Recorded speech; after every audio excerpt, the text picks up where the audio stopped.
Assalamualaikum warahmatullahi wabarakatuh. Selamat pagi teman-teman mahasiswa sekalian. Berjumpa kembali ya untuk perkuliahan pagi ini. Kita sudah masuk ke pertemuan 13. Temanya terkait sama supply chain management ya.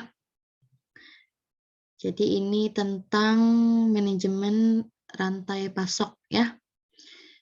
Masih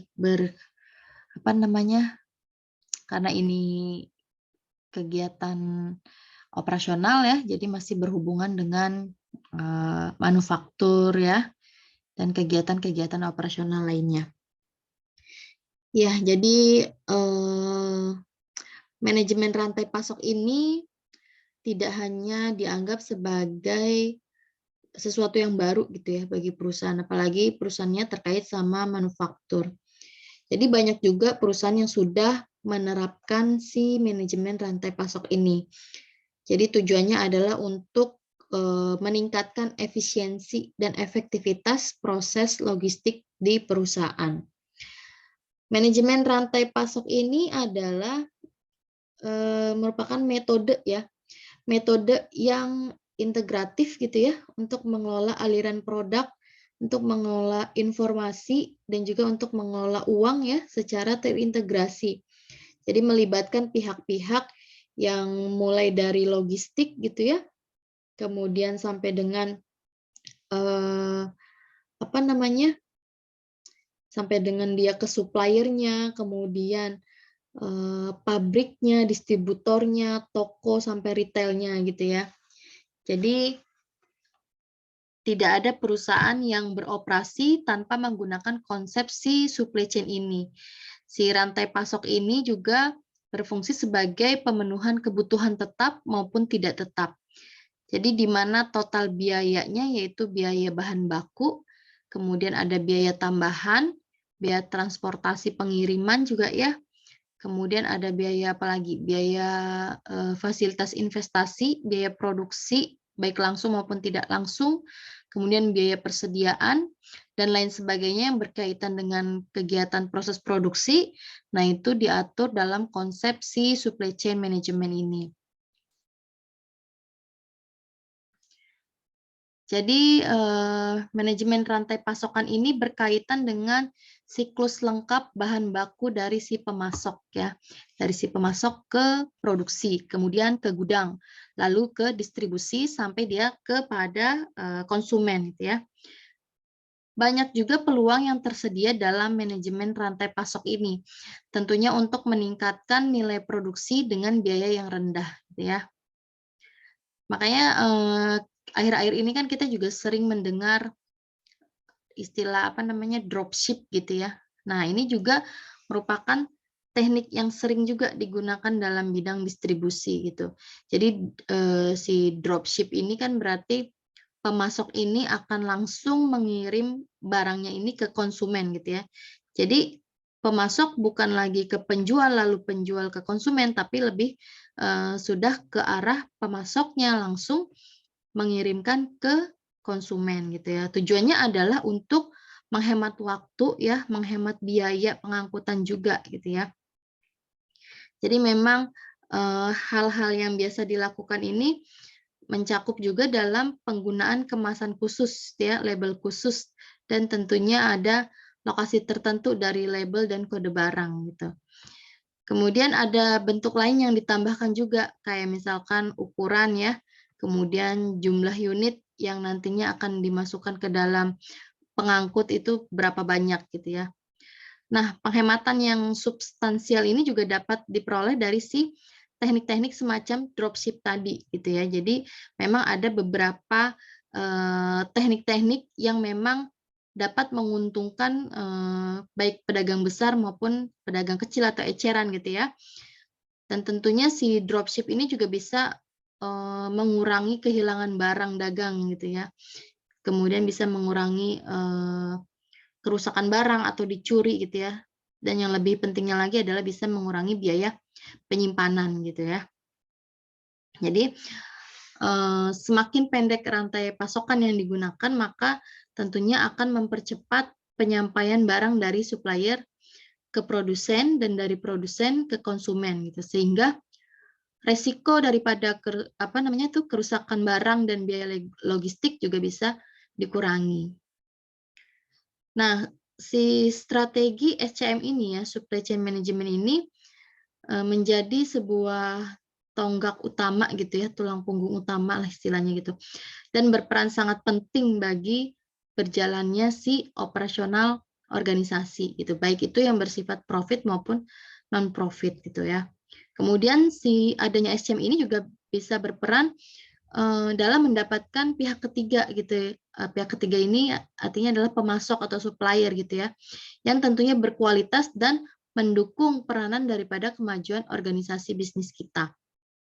Nah, itu yang beberapa hal yang dikelola sama si supply chain management gitu ya.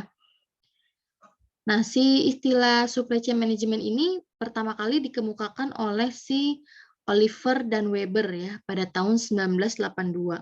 Jadi supply chain ini adalah jaringan fisiknya. Jadi perusahaan-perusahaan yang terlibat dalam memasok bahan baku, kemudian memproduksi barang maupun mengirimkannya dari mengirimkannya dari si pemasok sampai ke pemakai akhir atau konsumen gitu ya. Jadi kalau si supply chain tadi adalah jaringan fisiknya, sedangkan supply chain management ini lebih kepada metode atau sistem pengelolaannya seperti apa gitu ya. Jadi supply chain management ini salah satu cabang ilmu manajemen produksi juga yang tentunya industri gitu ya. Karena kan dia lebih kalau ada supply chain management jadi kita lebih mudah gitu dalam mengimplementasikan kegiatan supply chain-nya.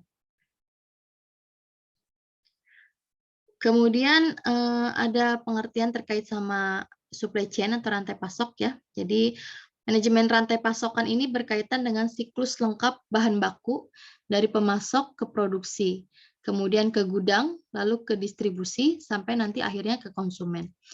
Jadi banyak peluang yang tersedia ya dalam manajemen rantai pasokan untuk meningkatkan nilai produksi dengan biaya yang rendah. Nah, di pihak pemasok ini biasanya menggunakan teknik-teknik just in time ya dan kerjasama dengan pemasok yang tentunya dapat membantu distribusi bagian daripada manajemen rantai pasokan.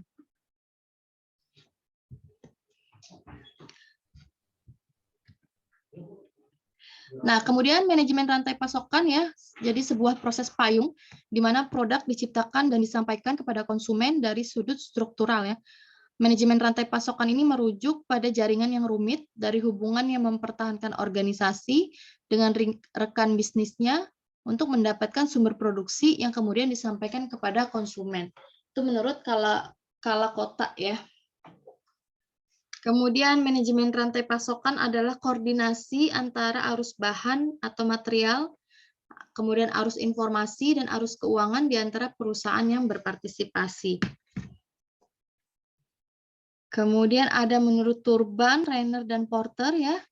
Jadi terdapat 3 macam komponen rantai pasokan ya. Yang pertama rantai pasokan hulu. Jadi rantai pasokan hulu ini bagian rantai pasokan yang meliputi aktivitas dari suatu perusahaan manufaktur dengan para distributornya gitu ya. Kemudian ada juga dengan si koneksi mereka kepada para penyalur mereka. Dalam rantai pasokan hulu, aktivitas yang utamanya adalah si pengadaan ya. Kemudian yang kedua, manajemen rantai pasokan internal ya. Jadi manajemen rantai pasokan internal ini meliputi semua proses pemasukan barang ke gudang yang digunakan dalam mentransformasikan masukan dari para penyalur menjadi keluaran organisasi. Nah, hal ini meluas dari waktu masukan ke dalam organisasi. Kemudian ada segmen rantai pasokan hilir ya.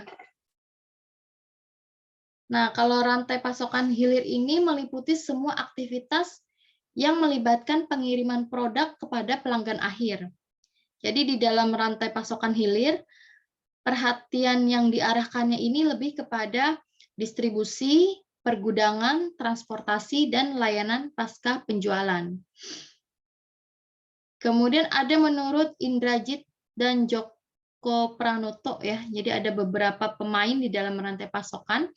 Di antaranya ada supplier, manufacturer, kemudian distributor, retail, dan konsumen. Nah, ini adalah proses manajemen rantai pasokan ya.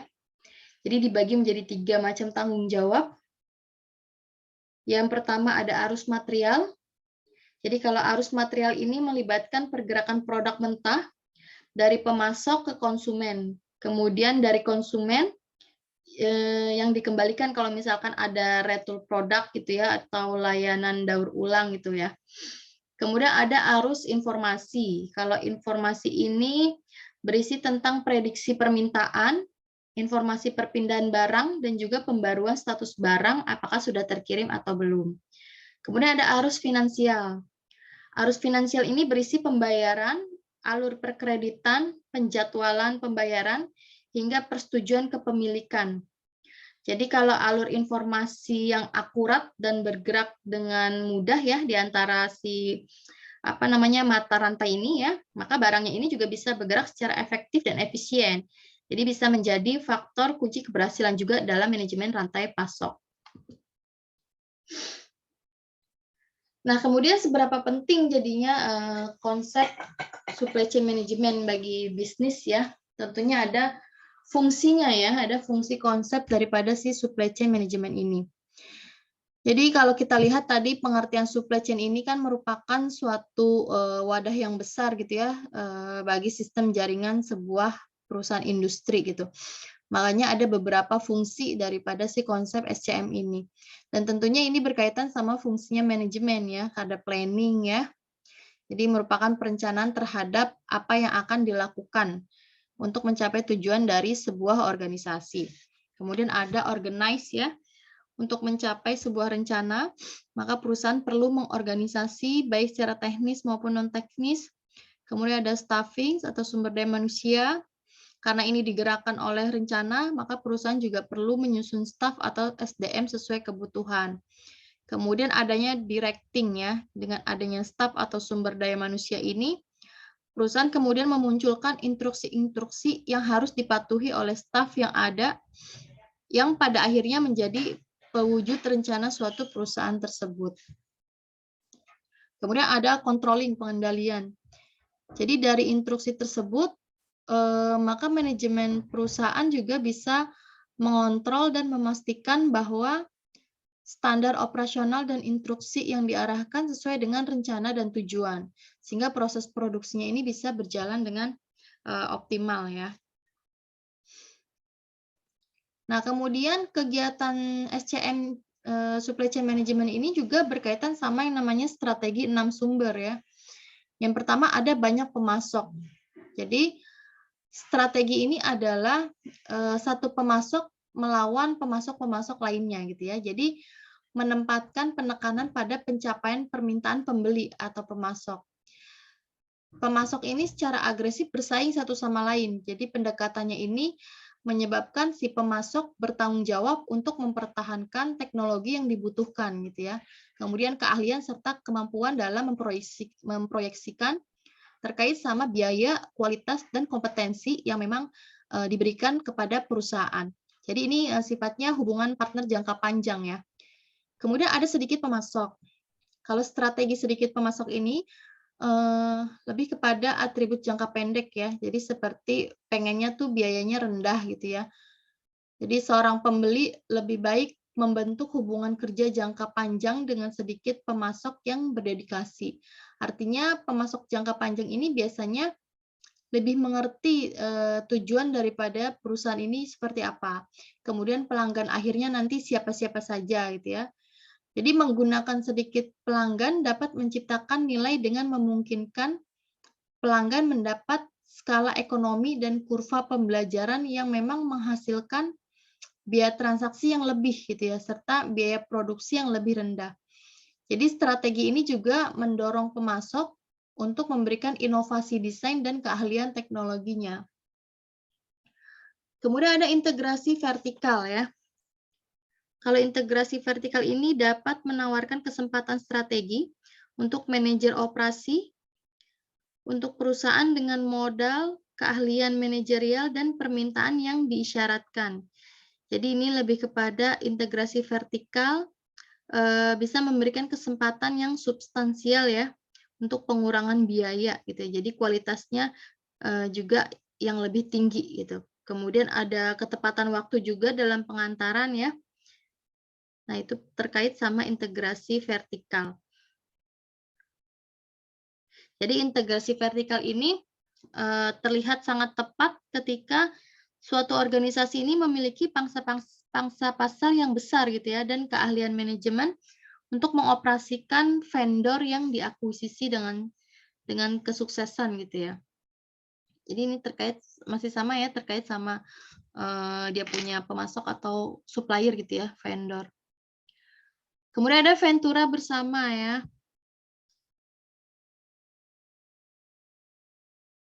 Ini terkait sama konsolidasi ya. Jadi untuk mengurangi biaya pengembangan dan produksi, biasanya akan ada konsolidasi, ada kolaborasi gitu ya antara perusahaan satu dengan perusahaan lainnya. Kemudian ada jaringan Keiretsu. Jadi jaringan Keiretsu ini apa namanya tuh? Terkait sama pemasok menjadi bagian daripada si koalisinya perusahaan gitu. Makanya dikenalnya sebagai si Keiretsu gitu ya. Jadi adanya koalisi antara si pemasok dengan perusahaan. Dan tentunya juga anggota Keiretsu ini dijamin hubungannya juga bakal panjang gitu ya dengan organisasi, karena kan dia diharapkan mampu berkolaborasi terus sebagai partner gitu. Jadi sudah menjadi langganan kalau pemasoknya tuh harusnya dari si A gitu ya. Karena memang sudah menyediakan teknisnya secara ahli gitu ya, kemudian kualitas produknya juga stabil gitu ya terhadap perusahaan ya. Jadi itu yang dinamakan sebagai jaringan Keiretsu gitu ya. Kemudian ada perusahaan virtual ya. Jadi perusahaan virtual ini bergantung pada hubungan pemasok yang stabil dan baik untuk menyediakan jasa yang diminta. Jadi pemasok dapat menyediakan beragam jasa termasuk dalam misalkan apa namanya, ada pembuatan daftar gaji, kemudian merekrut karyawan, mendesain produk gitu ya. Nah, itu bisa menggunakan apa namanya, dengan menggunakan penyedia jasa gitu. Jadi ini juga kalau ini sih sebenarnya kayak apa ya, perusahaan virtual ini lebih kepada menangani sumber daya manusianya gitu yang berkaitan sama si kegiatan operasionalnya gitu ya. Tapi tetap diatur dalam kegiatan supply chain manajemennya karena berkaitan sama proses produksi gitu. Cuman segala administrasi karyawannya dia menggunakan jasa konsultan gitu.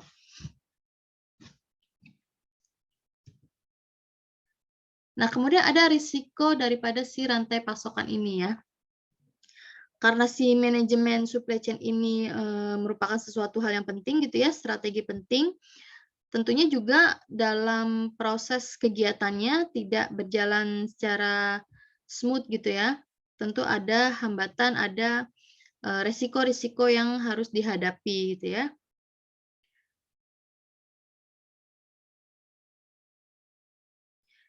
Nah, jadi apa saja pendekatan daripada si SCRM ini dalam memberikan panduan ya terkait sama manajemen risiko yang dihadapi. Jadi tahapannya ada yang pertama identifikasi risiko ya. Jadi identifikasi risiko ini kita mengidentifikasi terhadap jenis risiko yang berbeda-beda gitu ya. Jadi kayak risiko dari segi pasokannya, kemudian risiko dari segi operasionalnya, risiko dari segi permintaannya, keamanannya, regulasi, sampai bahkan risiko lingkungannya gitu ya. Nah, metode yang dapat digunakan untuk mengidentifikasi risiko ini tentunya kita juga harus melakukannya atau mengamatinya dengan apa ya namanya, kejadian-kejadian historis gitu loh. Kemudian meneliti dengan tren-tren yang sedang berkembang di industri ini seperti apa gitu ya. Kemudian survei penilaian dengan kompetitor. Nah, itu salah satu sumber daripada identifikasi risiko. Kemudian ada penilaian risiko ya.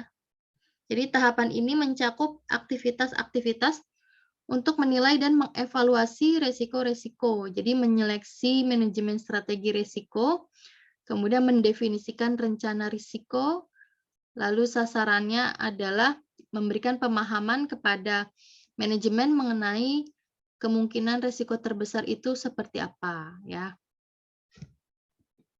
Kemudian ada mitigasi risiko.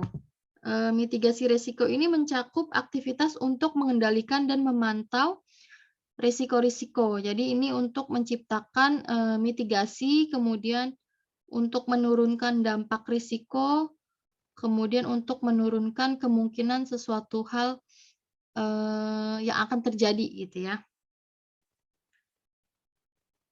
Jadi manajemen rantai pasok ini melibatkan banyak sekali pihak ya untuk memastikan pendistribusian barangnya ini dilakukan secara tepat gitu ya. Tepat secara kuantitasnya, tepat secara kualitasnya ya, tepat juga secara waktunya gitu ya. Jadi dalam sistem manajemen rantai pasok, para pihak selain berbagi keuntungan, juga mereka berbagi resiko gitu. Karena memang kegiatan SCM ini memang agak agak kompleks juga ya karena terkait sama distribusi barang gitu ya. Jadi diperlukan risk management dan tindakan pencegahan yang memang tepat sasaran gitu. Sehingga bisa meminimalkan kerugian yang ada. Nah, kemudian ancaman daripada risiko keamanan dalam rantai pasok ya. Jadi ada beberapa ancaman ya terkait sama kegiatan distribusi ya. Ada 4 ya di sini. Yang pertama ada shrinkage dan pencurian ya. Kemudian ada terorisme, penyelundupan barang, dan pembajakan. Jadi kalau shrinkage ini merujuk pada kehilangan produk ya. Jadi kehilangan produk mungkin pada saat produknya sedang dalam perjalanan gitu ya, dari supplier ke titik penjualnya, kemudian dari penjual ke konsumennya gitu ya. Mungkin dicuri oleh karyawannya atau mungkin ada penipuan dari si pemasoknya dan lain sebagainya gitu ya. Kemudian ada terorisme ya. Ini biasanya kegiatan terorisme ini memiliki perpindahan sesuatu yang berpotensi mengganggu atau menargetkan rantai pasok itu sendiri. Jadi serangan terorisme ini mungkin kalau di Indonesia mungkin agak jarang gitu ya kalau misalkan kegiatan distribusinya itu dipengaruhi oleh terorisme gitu ya. Paling di kegiatan ekspor yang besar gitu ya. Manufaktur yang besar antar negara, melewati antar negara gitu. Nah, itu biasanya resiko terorisnya lebih tinggi gitu ya. Kemudian ada penyelundupan barang ya. Nah, ini mah sering banget ya. Jadi barang diselundupkan gitu ya. Tentunya dengan berbagai metode gitu digunakan untuk menyelundupkan barang tersebut gitu ya. Kayak misalkan segelnya palsu gitu ya, kemudian ada hacking sistem gitu ya pada sistem informasinya dan lain sebagainya. Kemudian ada pembajakan ya. Jadi kalau misalkan barangnya diangkut sama kapal laut atau dari jalur darat gitu ya, suka sering ada pembajakan gitu ya. Nah, ini juga sesuatu hal yang mengancam juga gitu ya. Resikonya juga tinggi juga karena selain mengancam gagalnya kiriman kargo gitu ya, nah ini juga bisa berimbas kepada kerugian finansial juga gitu. Semuanya bisa terimbas dari ke arah finansial ya, karena semuanya memang pajakan, penyelundupan barang gitu ya, bahkan bisa sampai mengancam nyawa juga untuk supir-supir atau petugas yang membawa kendaraan pengangkut tersebut gitu ya. Nah, kemudian lantas bagaimana gitu ya untuk menghadapi resiko yang terjadi dalam proses kegiatan rantai pasok gitu ya. Strategi-strategi apa gitu ya. Jadi harus menyiapkan protokol keamanan untuk pergerakan kargonya gitu ya. Jadi meninjau juga letak geografisnya seperti apa nanti yang akan dilewati gitu ya. Kemudian sistem keamanan informasinya bagaimana terhadap daerah tersebut ya. Ada enggak regulasi-regulasi keamanannya gitu. Kemudian manajemen kualitas pemasok ya. Jadi ini kita melakukan penilaian juga terhadap supplier, kita melakukan pemilihan juga terhadap si supplier gitu ya. Kemudian ada perjanjian tertulis juga gitu ya untuk menghindari terjadinya kesalahan dalam pengiriman barang ya, dan ini sebagai pengawasan juga gitu antara kita pihak industri dengan si supplier gitu ya. Kemudian manajemen jasa logistik dan transportasi. Jadi harus menseleksi juga, melakukan seleksi dan penilaian terhadap penyedia jasa kalau memang kita kegiatan distribusinya dilakukan oleh pihak ketiga gitu ya. Jadi harus dilihat juga nih, dinilai juga penyedia jasanya seperti apa. Kemudian ditinjau juga pengamanan fisiknya, physical barrier-nya gitu ya, gerbang kendali aksesnya, alarmnya, loading dock-nya bagaimana gitu ya. Jadi memang kegiatannya kompleksitas banget gitu karena menyangkut barang yang akan didistribusikan. Kemudian membuat program keamanan yang spesifik ya. Jadi selain implementasi secara berkelanjutan juga ya, langkah-langkah seperti evaluasi dan perbaikan terus-menerus juga ini merupakan suatu pengembangan yang harus dilakukan gitu karena memang ancaman dan risiko keamanan ini sesuatu hal yang tidak bisa dipisahkan juga dalam kegiatan rantai pasok gitu. Pasti akan ada aja yang mengalami seperti itu gitu ya. Apalagi kalau barangnya itu memang barang-barang yang krusial, artinya yang memang untuk kebutuhan gitu ya sehari-hari. Pasti ada aja lah gitu ya. Nah, kemudian manajemen rantai pasok yang efektif ya. Jadi ada 10. Yang pertama ada pool data yang akurat ya. Jadi pool data yang akurat ini bisa dihasilkan melalui POS ya, informasi point of sale ya. Jadi setiap anggota rantai pasok ini bisa melakukan penjadwalan secara efektif. Jadi dia sifatnya software ya. Software biasanya kalau kita belanja di kasir, nah itu kan ada ininya kan, ada apa namanya, sistem informasinya itu kalau kita belanja ada scan barcode kemudian masuk ke layar kasirnya, nah itu namanya sistemnya sistem POS gitu. Nah itu berkaitan sama si supply chain juga gitu. Salah satunya adalah untuk transaksi jual beli itu ya. Jadi dibantu lewat komputer. Kemudian ada pengurangan ukuran lot ya. Jadi ini membuat pengiriman ekonomis yang diatur seminimal mungkin lah, harus kurang dari muatan lot yang ada gitu ya. Kemudian menyediakan potongan harga berdasarkan pada volume tahunan total ya, terkait sama pengurangan ukuran lot ini. Jadi ini bisa mengurangi ongkos pemesanan juga gitu ya. Kemudian ada kontrol pengisian ulang satu tahap. Ini menetapkan satu pihak dalam rantai pasokan sebagai penanggung jawab untuk mengawasi dan mengatur persediaan bagi pedagang eceran. Kemudian ada persediaan yang dikelola vendor ya. Jadi sebuah sistem di mana pemasok mempertahankan bahan untuk pembeli yang kerap mengirimkannya langsung ke bagian pengguna. Kemudian ada blanket order. Blanket order ini berkaitan sama kontrak pembelian ya, biasanya jangka panjang untuk barang-barang yang akan dikirim. Kemudian ada standarisasi, jadi ini melakukan upaya untuk menaikkan tingkat standarisasi agar memperoleh berbagai komponen yang serupa ya dengan proses dan spesifikasi teknik yang sedikit berbeda. Kemudian ada penangguhan ya, postponement. Jadi ini terkait sama menunda modifikasi gitu. Jadi penyesuaian apapun pada produk gitu ya. Jadi apa namanya? Tidak ada dululah modif-modif terhadap produknya gitu ya. Jadi ada penangguhan di situ. Tujuannya adalah untuk meminimalkan variasi internal dan memaksimalkan variasi eksternal. Kemudian ada dropshipping ya, tadi sudah dijelaskan. Jadi aktivitas pengiriman barangnya ini langsung kepada konsumen, jadi bisa menghemat waktu dan menghemat biaya pengiriman. Kemudian ada post-touch facility. ini terkait sama barang-barang ditahan pada pusat pengiriman, kemudian dikirimkan dengan segera dari pusat pengiriman ya.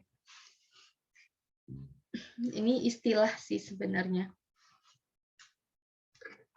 Kemudian ada perakitan saluran. Ini model dan komponen dikirimkan kepada distributor. Kemudian komponen dan modul tersebut dirakit, diuji, dan dikirim oleh distributor. Nah, itu terkait sama istilah-istilah ya, efektivitas daripada si manajemen rantai pasokan. Nah, kemudian procurement ya. Jadi procurement management ini manajemen pengadaan ya. Jadi suatu manajemen pengelolaan dalam usaha memperoleh barang atau jasa yang merupakan bagian dari mata rantai suatu sistem produksi tertentu ya. Jadi biasanya kalau di perusahaan-perusahaan itu ada namanya divisi procurement. Nah, divisi procurement inilah divisi pengadaan. Jadi yang memfasilitasi kebutuhan daripada penghuni organisasi tersebut gitu ya. Kemudian ada yang namanya e-procurement. Jadi proses pengadaan barang atau jasa yang pelaksananya dilakukan secara elektronik yang berbasis web ya atau internet, tentunya dengan memanfaatkan fasilitas teknologi komunikasi dan informasi ya. Jadi ini kayak ada pelelangan umum juga ya, itu terkait sama procurement ya. Kemudian ada sourcing secara elektronik dengan menggunakan modul berbasis web yang tentunya berkaitan sama kegiatan si procurement tadi.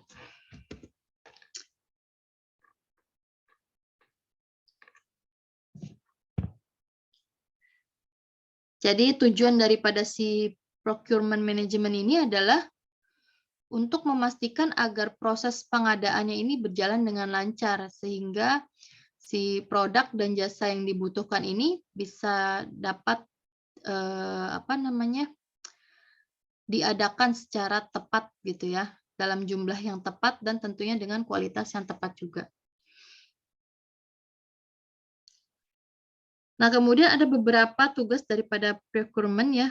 Yang pertama, merancang hubungan yang tepat dengan supplier ya. Jadi dia membangun hubungan dengan supplier supaya dikasih harga yang bagus ya, kemudian banyak diskonan gitu ya. Jadi hubungan dengan suppliernya ini bersifat kemitraan jangka panjang gitu ya. Jadi ada relationship lah antara kita dengan supplier gitu. Kemudian ada memilih supplier ya. Nah, ini tentunya memerlukan waktu gitu ya, waktu lama juga nih untuk memilih supplier yang tepat gitu ya. Karena kan kita juga pengennya suppliernya itu bisa mengakomodir apa yang menjadi kebutuhan kita gitu dengan harga yang ekonomis lah istilahnya seperti itu.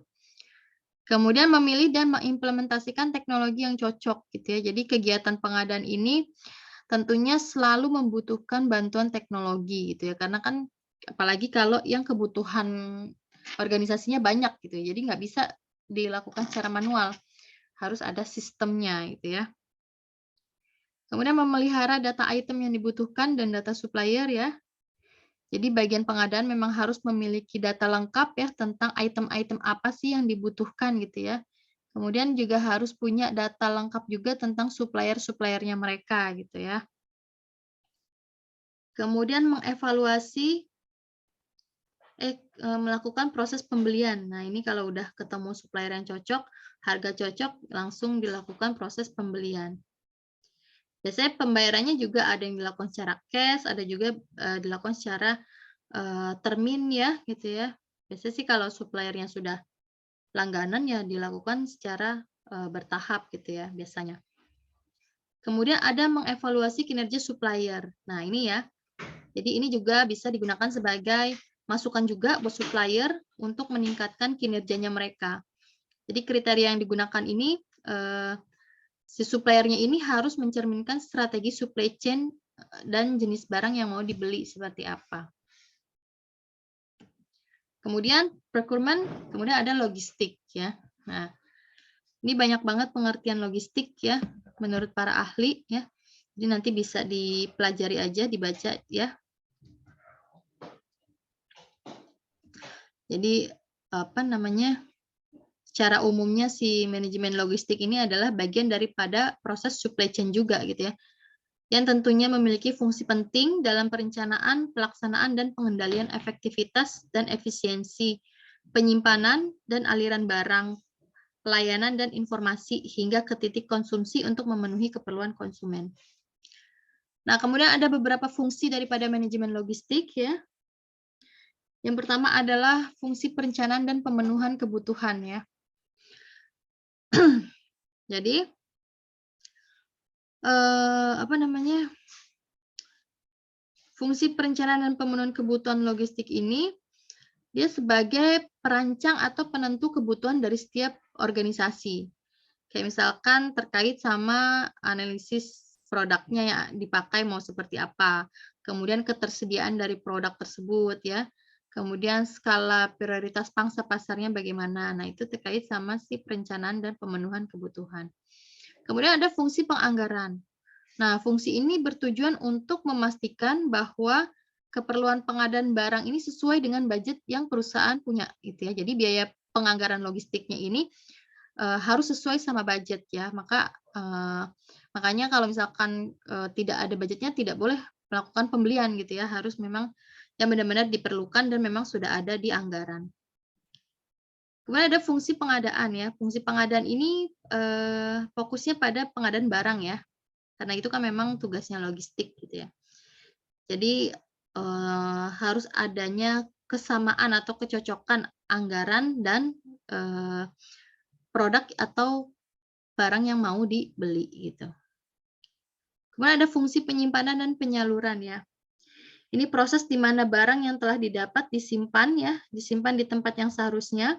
Selanjutnya barang tersebut disalurkan kepada pihak yang memang membutuhkan barang itu ya. Kemudian ada fungsi pemeliharaan. Jadi fungsi pemeliharaan ini terkait sama pemeliharaan barang ya.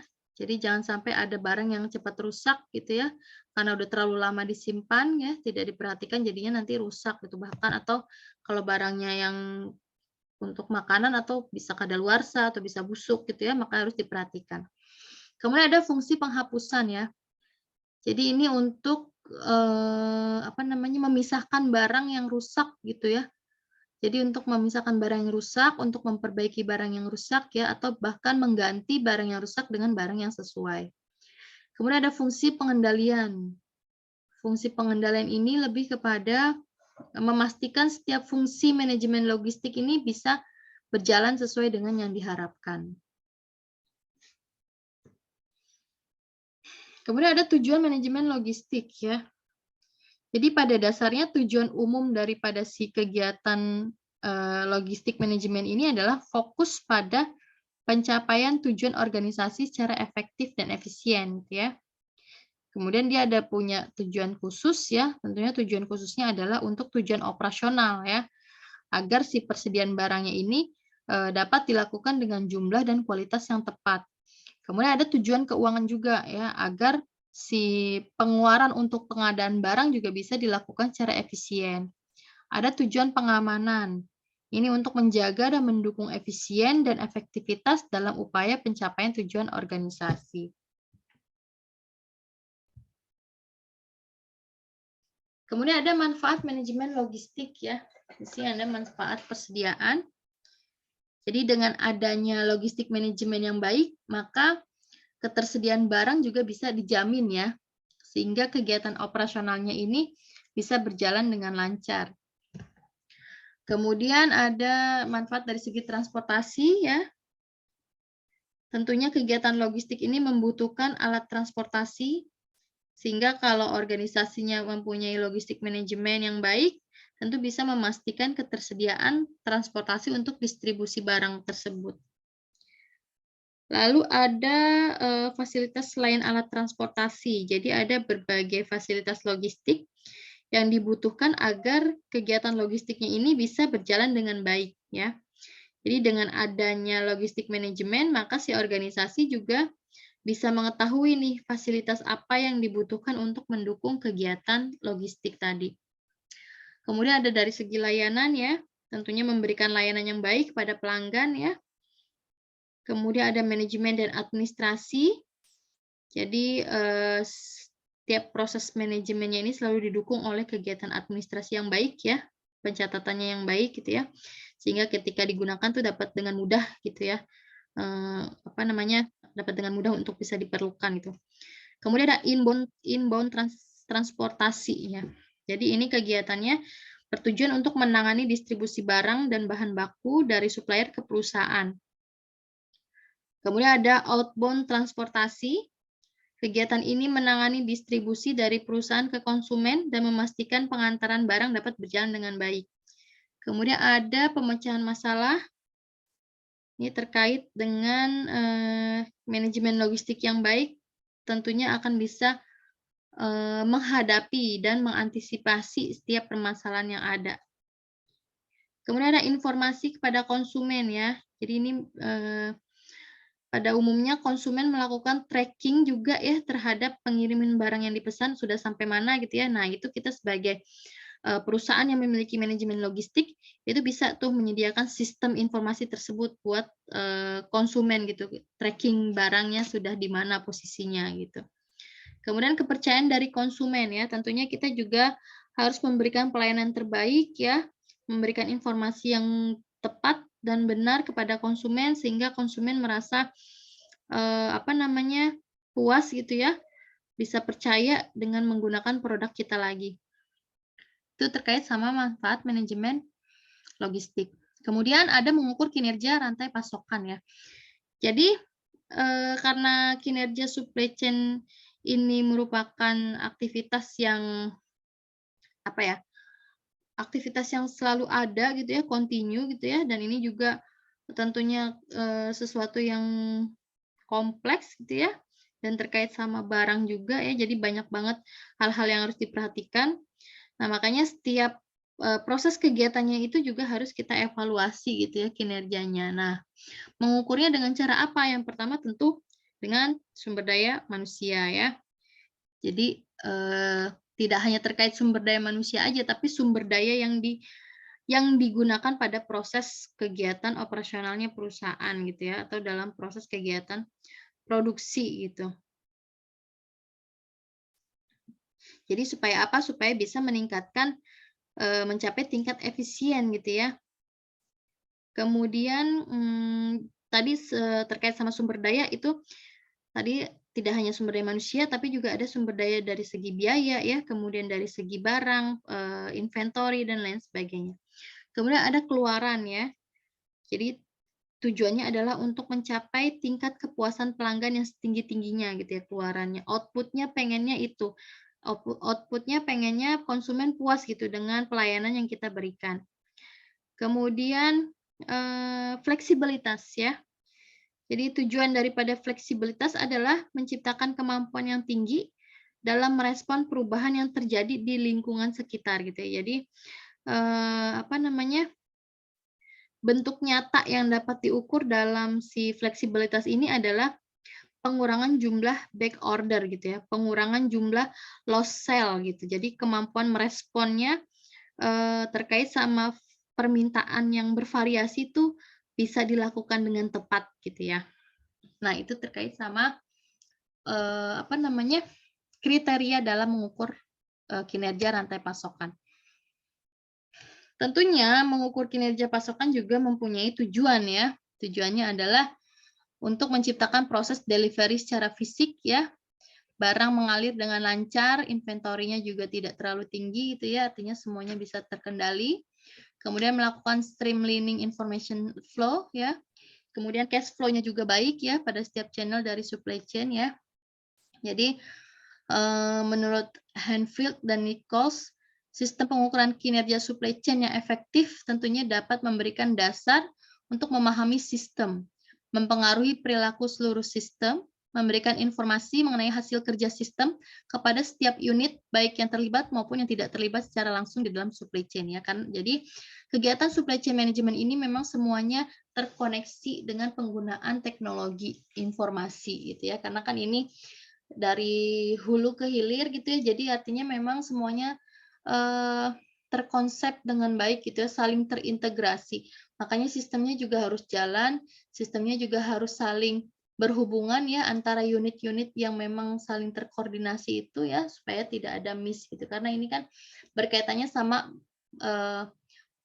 pengiriman barang ke orang gitu ya, ke pengguna, ke konsumen. Jadi jangan sampai barang yang sudah ditunggu-tunggu oleh konsumen ternyata tidak sampai gitu, atau rusak atau dan lain sebagainya gitu ya. Makanya kegiatan supply chain management ini merupakan sesuatu hal yang sangat penting dan krusial ya, apalagi kalau yang kebutuhannya banyak gitu ya. Makanya sistemnya juga harus kuat juga gitu ya. Nah, baik, itu sekiranya materi untuk pagi hari ini ya, terkait dengan supply chain ya, rantai pasokan ya, terkait dengan procurement dan logistik ya. Jadi memang kegiatan operasional ya, terutama masalah manufaktur terutama ya, tidak terlepas dari yang namanya kegiatan proses produksi. Dan tentunya untuk memperlancar proses produksi diperlukan metode-metode atau support system yang baik juga gitu ya, agar proses produksinya bisa berjalan lancar, kemudian barangnya bisa diterima oleh konsumen dengan cepat, tepat gitu ya. Baik, untuk perkuliahan kita menggunakan e-learning ya, nanti seperti biasa akan ada tugas, silakan dikerjakan tugasnya. Saya rasa cukup ya untuk materi pagi hari ini. Terima kasih rekan-rekan mahasiswa untuk perhatiannya, untuk partisipasinya dalam mendengarkan kuliah pagi hari ini. Selamat pagi, selamat menjalankan aktivitas. Assalamualaikum warahmatullahi wabarakatuh.